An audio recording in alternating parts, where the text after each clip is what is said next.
ശ്രീമാത്രേ നമ. എല്ലാവർക്കും നമസ്കാരം. എല്ലാവരെയും സാക്ഷാൽ ശ്രീ പരമേശ്വര അംശമായി കണ്ട് നമസ്കരിക്കും. ലളിത സഹസ്രനാമത്തിലൂടെ ഉള്ള യാത്രയിലായിരുന്നു നമ്മൾ. ഇന്നത്തെ ദിവസത്തിന്റെ പ്രത്യേകത, ഇന്ന് മഹാശിവരാത്രിയാണ്. ഭൂമിയിലേക്ക് വീഴാൻ പോകുന്ന കാളകൂടമെന്ന തീവ്രമായ വിഷത്തെ സ്വന്തം ഉള്ളിലേക്ക് ആവാഹിച്ച അങ്ങനെ നീലകണ്ഠനായ സാക്ഷാൽ മഹാദേവന്റെ ദിനം. ഈ ദിവസം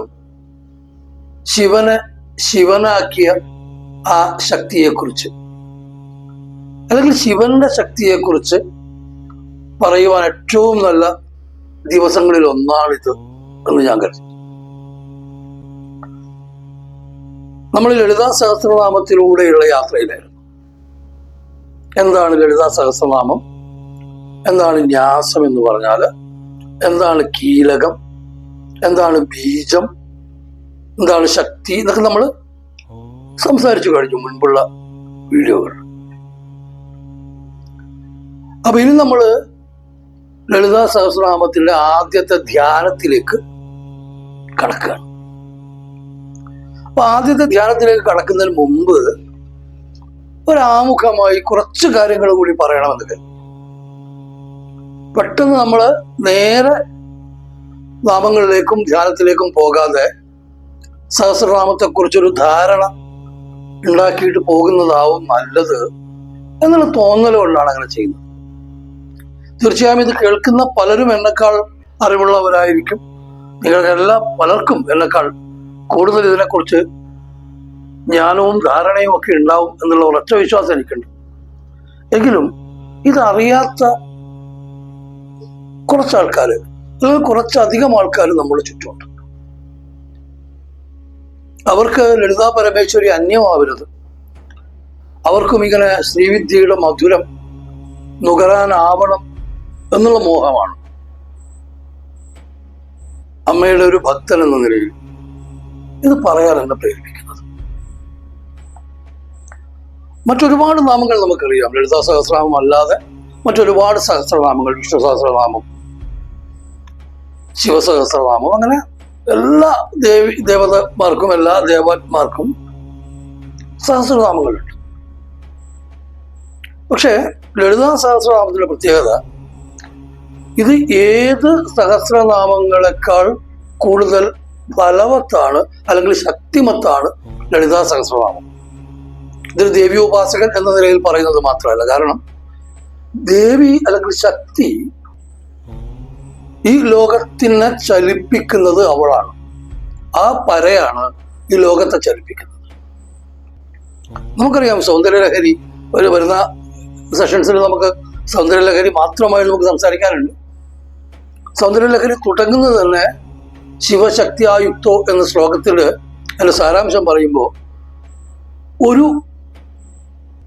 ചെറിയ ചലനം പോലുമില്ലാത്ത നിശബ്ദമായിരിക്കുന്ന ശാന്തമായിരിക്കുന്ന ശിവനെ ചലിപ്പിക്കുന്നത് ശക്തിയാണ്, അല്ലെങ്കിൽ പരയാണ്. അല്ലെങ്കിൽ ശിവന് കുശലസ്പന്ദിതുമപ്പി എന്നാ പറയാ ശങ്കരാചാര്യൻ. ഒന്ന് ചലിക്കാൻ പോലും ആവില്ല. തമിഴില് ഈ ശിവനാവുക്കാറ് എന്നൊരു പ്രയോഗമുണ്ട്. ശിവനാവുക്കാറ് എന്ന് പറഞ്ഞാൽ നിശബ്ദമായിരിക്കുന്ന. കാരണം ശിവൻ നിതാന്തമായ മൗനമാണ്, ചലനമില്ലായ്മയാണ്, ഒന്നുമില്ലാത്ത ഒരവസ്ഥയാണ് ശിവം. ആ ശിവം എന്ന അവസ്ഥയിലെ, അല്ലെങ്കിൽ ശവമായിരിക്കുന്ന അവസ്ഥയിലേക്ക് ശക്തിയുടെ ഇകാരം വരുമ്പോഴാണ് അത് ശിവാകാരമാകുന്നതും, അത് ചലനാത്മകമാവുന്നതും, അത് പ്രപഞ്ചത്തിന്റെ നൈരന്തര്യങ്ങളിൽ, പ്രപഞ്ചത്തിന്റെ ദൈനംദിന കാര്യങ്ങളിൽ അത് ഇടപെടുന്നത്. അപ്പൊ അങ്ങനെയുള്ള പരയെക്കുറിച്ച് ആ ദേവിയായി, അല്ലെങ്കിൽ ലളിതാ പരമേശ്വരിയായി സ്വയം മാറുന്ന ഭക്തൻ, അല്ലെങ്കിൽ സ്വയം മാറുന്ന ഉപാസകൻ അമ്മയെക്കുറിച്ച് അമ്മയായി മാറി അമ്മയുടെ നാമങ്ങൾ ചൊല്ലും. അപ്പൊ അമ്മയുടെ നാമങ്ങൾ അമ്മയെ കുറിച്ച് ചൊല്ലുന്നു.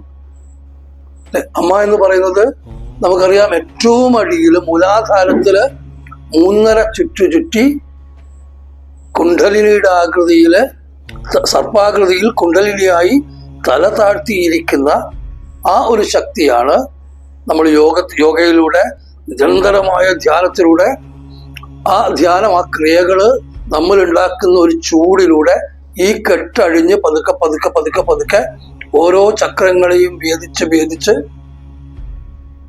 വിരഹിയായ കാമുകി എങ്ങനെ കാമുകനെ കാണാൻ പോകുന്നുവോ അതുപോലെ വിരഹിയായ കാമുകിയെ പോലെ ഈ കുണ്ഡലിനി സഹസ്രാരത്തിലിരിക്കുന്ന പരമശിവനിലേക്ക് ചേരും.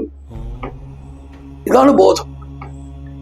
അപ്പൊ നമ്മള് ചുണ്ടിലൂടെ വൈഖരി രൂപത്തിൽ പറയുന്ന ഈ നാമം നമ്മുടെ മൂലാധാരത്തിരിക്കുന്ന പരയെക്കുറിച്ചാണ്. അവിടെ എത്തി വീണ്ടും മൂലാധാരത്തിലൂടെ മറ്റു ചക്രങ്ങളിലൂടെ കടന്ന് വീണ്ടും വൈഖരിയിലൂടെ നമ്മൾ ഇങ്ങനെ ഈ നാമം ഒരു ചക്രമായി എവിടെ തുടങ്ങിയെന്നോ എവിടെ അവസാനിച്ചെന്നോ അറിയാത്ത, അല്ലെങ്കിൽ എവിടെ തുടങ്ങിയെന്നോ എവിടെ അവസാനിച്ചെന്നോ ആർക്കും പറയാനാവാത്ത ഒരു ചക്രമായി ഇതിങ്ങനെ ഈ പ്രപഞ്ചത്തിൽ ഇങ്ങനെ അലയടിച്ചുകൊണ്ടിരിക്കും. നമുക്കറിയാം ഒരു കാര്യം ഇങ്ങനെ കറങ്ങുമ്പോൾ, ഒരു ഡയനാമോ കറങ്ങുമ്പോഴാണ് പ്രകാശം ഉണ്ടാവുന്നത്. അതുപോലെ നമ്മുടെ ഈ മഹാമലാമന്ത്രത്തിന്റെ ഈ കറക്കത്തില് നമ്മളിലേക്ക് പതുക്കെ പതുക്കെ പതുക്കെ പതുക്കെ പ്രകാശമുണ്ടാവും. ആ പ്രകാശം ജ്ഞാനത്തിന്റെ പ്രകാശമാണ്. ആ പ്രകാശം പരയുടെ പ്രകാശമാണ്. അങ്ങനെയാണ് നമ്മൾ പരാഭട്ടാകരാവുന്നത്.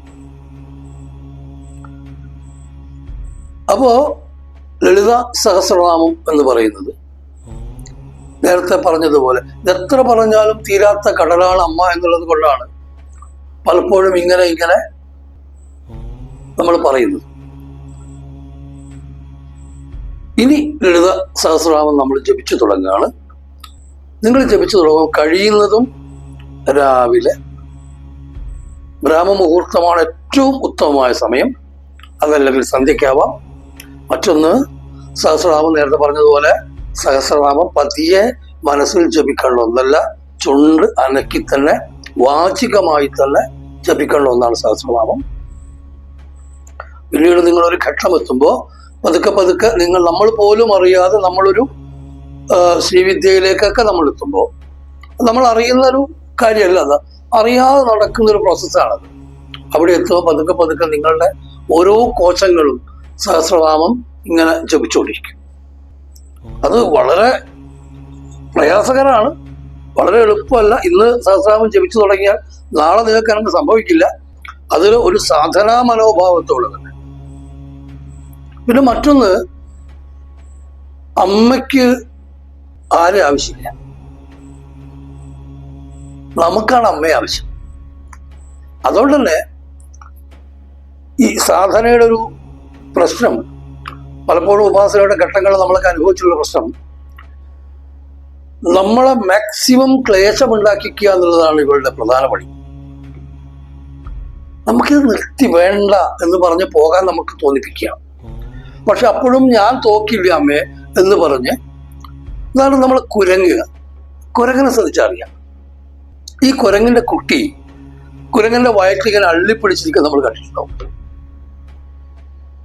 ആ സമയത്ത് കുരങ്ങ് കുഞ്ഞിന് പാല് കൊടുക്കില്ല, ഫീഡ് ചെയ്യില്ല. അപ്പൊ കുരങ്ങനൊരു ഭാരമാണ് ഈ കുഞ്ഞ്. അപ്പൊ ഒരു കൊമ്പിന്ന് വേറൊരു കൊമ്പിലേക്ക്, അടുത്തുനിന്ന് വേറൊരു കൊമ്പിലേക്ക് അങ്ങനെ ചാടി ചാടി എങ്ങനെയെങ്കിലും ഈ കുട്ടിയെ താഴെ ഇടിക്കാനാണ് കുരങ്ങ് ശ്രമിക്കുക. പക്ഷെ കുട്ടി വിടില്ല, കുട്ടി ഒറ്റപ്പെടുത്താണ്. കുറച്ച് കഴിയുമ്പോൾ തള്ളക്കുരങ്ങിന് മനസ്സിലാവും ഇത് എന്നെ വിട്ട് പോവില്ല, ഞാൻ എത്ര ചാടിയാലും എത്ര ഒഴിവാക്കാൻ ശ്രമിച്ചാലും എന്നെ വിട്ട് പോവില്ല എന്ന് തിരിച്ചറിയുന്ന ആ നിമിഷം തള്ളക്കുരങ്ങ് ഈ കുഞ്ഞു കുരങ്ങനെ വാരിയെടുത്തിട്ട് അതിന് മുല കൊടുക്കും, അതിന് പാല് കൊടുക്കും. പിന്നെ ആ കുഞ്ഞിന്റെ ഓരോ ചലനങ്ങളെയും ബദ്ധശ്രദ്ധയോടെ ഈ തള്ളക്കുരങ്ങ് ഈ കുട്ടിക്കുരങ്ങനെ കാവലിരിക്കും. അത് തന്നെയാണ് ദേവി ഉപാസനയുടെ വഴി. നമ്മളിങ്ങനെ അമ്മയെ മുറുക്കി പിടിച്ചോളുക, എത്ര കുടഞ്ഞു കളയാൻ ശ്രമിച്ചാലും വിടില്ല എന്നുള്ള വാശിയോടെ, ഒരു കൊച്ചു കുഞ്ഞിന്റെ വാശിയോടെ അമ്മയെ നമ്മൾ മുറുക്ക പിടിക്കുക. പിന്നീട് നമ്മൾ വിട്ടുപോവില്ല എന്ന് ആ പരാശക്തിക്ക് മനസ്സിലാവുമ്പോൾ നമ്മളിങ്ങനെ നെഞ്ചോട് ചേർത്തിട്ട് ആദ്യത്തെ ധ്യാനത്തിൽ പറയുന്ന പോലെ ഒരു ഉന്നതമായ കുജങ്ങളുള്ള അമ്മ, ലോകത്തെ മുഴുവൻ പാല് കൊടുക്കാനുള്ള സ്തന്യം പേറുന്ന കുജങ്ങളുള്ള അമ്മ നമുക്ക് വിളിച്ച് നമ്മളെ അടുത്തിരുത്തി, നമ്മളെ മടിയിലിരുത്തി അമ്മ ലളിതാ പരമേശ്വരി പാല് തരും. ആ സ്തന്യം നുകരാൻ നിങ്ങൾക്ക് എല്ലാവർക്കും ആവട്ടെ. അടുത്ത സെഷനിൽ നമ്മൾ ആദ്യത്തെ ധ്യാന ശ്ലോകം സിന്ദൂരാരുണ വിഗ്രഹം ത്രിനയനം എന്നുള്ള ധ്യാന ശ്ലോകം നമ്മൾ ആരംഭിക്കും. പിന്നെ ഇത് സഹസ്രനാമം നമ്മൾ തുടങ്ങുമ്പോൾ നമ്മൾ ഒരു കാര്യം കൂടി ഓർക്കുക, നമ്മളൊന്നും പുറത്തല്ല തേടുന്നത്, അമ്മയെ തേടുന്നത് പുറത്തല്ല, നമ്മുടെ ഉള്ളിലുള്ള ആ ത്രികോണ മധ്യത്തിലുള്ള ബിന്ദുവില് ആ ശ്രീചക്രരാജ നിലയത്തിൽ ശ്രീചക്രരാജ സിംഹാസനേശ്വരി, ഈ ശ്രീചക്രം നമ്മുടെ ഉള്ളിലാണ്, അതിലെ ബൈന്ധവസ്ഥാനം നമ്മുടെ ഉള്ളിലാണ്. ആ ബൈന്ധവസ്ഥാനത്തിലിരിക്കുന്ന നമ്മുടെ ഉള്ളിലുള്ള ആ ആദിപരാശക്തിയെ, ആ ലളിത ത്രിപുര സുന്ദരിയെ, ആ മഹാസൗന്ദര്യത്തെ നമുക്ക് നമ്മുടെ ഹൃദയത്തിലെ പൂക്കൾ കൊണ്ട് അലങ്കരിച്ച് ആരാധിച്ച് അമ്മയുടെ ആ ചുവന്ന നിറത്തിലേക്ക് നമുക്കും ലയിച്ചു ചേരാം. അടുത്ത സെഷൻ മുതൽ നമുക്ക് ശ്ലോക അല്ലെങ്കിൽ ധ്യാന ശ്ലോകവും നാമങ്ങളും ആരംഭിക്കാം. ഓരോ ധ്യാന ശ്ലോകം പറയുമ്പോഴും അതിൻ്റെ അർത്ഥവും അതിൽ താന്ത്രികമായ അതല്ലെങ്കിൽ അതിൽ ഗൂഢമായ പറയാനാവുന്ന കാര്യങ്ങൾ മാക്സിമം പറയാൻ അമ്മയുടെ സഹായം കൊണ്ട് ശ്രമിക്കാം. ഇപ്പോൾ ഈ മഹാശിവരാത്രി ദിനത്തിൽ എല്ലാവർക്കും നന്മ മാത്രം ഉണ്ടാവട്ടെ. ലളിതാ പരമേശ്വരിയുടെ കൃപ നിങ്ങളിലേക്ക് എല്ലാവരിലേക്കും ആ അമൃത കൃപ ഉണ്ടാവട്ടെ എന്ന് പ്രാർത്ഥിക്കുന്നു. എല്ലാവരെയും ഒരിക്കൽ കൂടി നമസ്കരിക്കുന്നു. ശ്രീമാത്രേ നമഃ.